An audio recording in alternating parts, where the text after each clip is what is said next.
রাকেশ, মেয়েটাকে একটু ডাকতো। এই মেয়ে, শোনো। হ্যাঁ বলেন। তুমি নাচতে তো ভালোই পারো, অভিনয় করতে পারো? অভিনয়? আমি অভিনয় করতে পারবো না।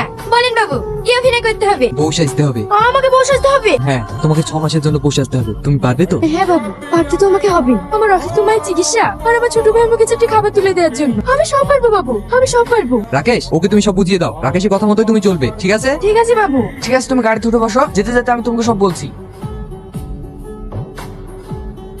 না না, আমি অফিসার। এই মালিকটা আমি না তুই? আর তোর কথা মতো আমাকে চলতে হবে নাকি? কি গো, তুমি কাকে সঙ্গে করে নিয়ে এসছো? এটাই তো তোমার তুরপের টাক। তুমি বলেছিলে না শাইনে বিয়ে দিতে হবে, এটাই তো শাইনের বউ, কিন্তু সাজানো বউ। তোমার নামটা কি জানো? সালমা বাবু। ও, ওইদিককার ঘরে থাকে শাইন, তুমি ওই ঘরে যাও। ম্যানেজার যেভাবে বলেছে সেই মতোই চলবে। এখানে একটা দরকারি মিটিং চলছে আর কানে করে খেনার খেনার সব সময় কানে করে খেনা খেনা করবে। তোকে আমি কে? তুমি এখানে একটা দরকারি প্রজেক্ট নিয়ে আলোচনা চলছে, তোমাকে এখানে ঢোকার পারমিশন কে দিল? সিকিউরিটি? সিকিউরিটি? তুমি আমাকে চিনতে পারছো না? আমি তোমার বউ মাহি। মাহি? তুমি এতদিন কোথায় ছিলা? না না, তুমি আমার মাহি না, তুমি মিথ্যে কথা বলছো। তুমি আমাকে ভালো করে দেখো, আমি তোমার মাহি। হ্যাঁ, সেই চোখ, সেই মুখ। হ্যাঁ, এতদিন তুমি কোথায় ছিলা জানো? কতদিন আমি খাইনি, ঘুমাইনি। তুমি আমাকে আগের মতো ভালোবাসবে তো? কেন বাসবো না?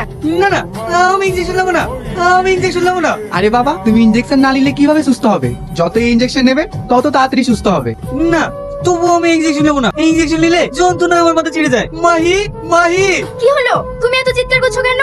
ডাক্তার বাবু, আমি যদি আপনার মেয়ে হতাম পারতেন বাবা হয়ে মেয়ের জীবনটা এইভাবে শেষ করে দিতে? মারে, তোর মতোই আমার একটা মেয়ে ছিল। আজ বেঁচে থাকলে হয়তো তোর সমানই হতো। কথা দিলাম থেকে তুই আমার মেয়ে। শাহিনকে কোনোদিন আর বেশি ইনজেকশন দেবো না। আজ থেকে শাহিনের চিকিৎসা আমি করবো। এমন ইনজেকশন দেবো শাহিন খুব তাড়াতাড়ি সুস্থ হয়ে যাবে। আপনার এই উপকারের কথা আমি কোনোদিন ভুলবো না। তোরা সুখী হয়েছিলে মা? কি গো, আজকে উকিলের আসার কথা ছিল না? আর সালমা তো প্রায় 6 মাস হতে চললো। এর মধ্যে যদি তোমার কোনো চিন্তা করতে হবে না, সব কাজ প্রায় রেডি। আজকে ওগুলো আসবে। দাদা ভালো আছেন? আপনাদের জন্য সুখবর আছে। আরে উকিল বাবু যে, আসুন আসুন, বসুন। আপনার বাবার উইল অনুযায়ী আমি সমস্ত পেপার রেডি করেছি। শুধু ছোট বইয়ের একটা সই, তাহলেই সব সম্পত্তির মালিক হবেন আপনি। আজ যদি তোমাকে আমি না পেতাম তাহলে কখনোই আমি ভালো হতে পারতাম না। সারা জীবন আমার পাশে থাকবে তো মাহি? আমি মাহি না, আমি সালমা, সেটা তুমি জানো না। আমি জানতেও চাই না। সারা জীবন তুমি আমার কাছে মাহি হয়েই থাকবে। তা কি করে সম্ভব? আমার তো এগ্রিমেন্টের সময় প্রায় শেষের দিকে।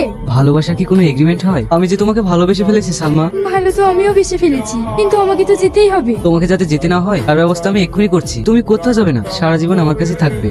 হ্যালো উকিল বাবু, আপনাকে তো আমি সব কথা খুলে বলেছি। আর মনে হয় সালমাকে রাখা যাবে না। আপনি যদি আমাকে একটু হেল্প করতেন। ছোট বাবু, আপনি কোনো চিন্তা করবেন না, এখনই আমি পুলিশ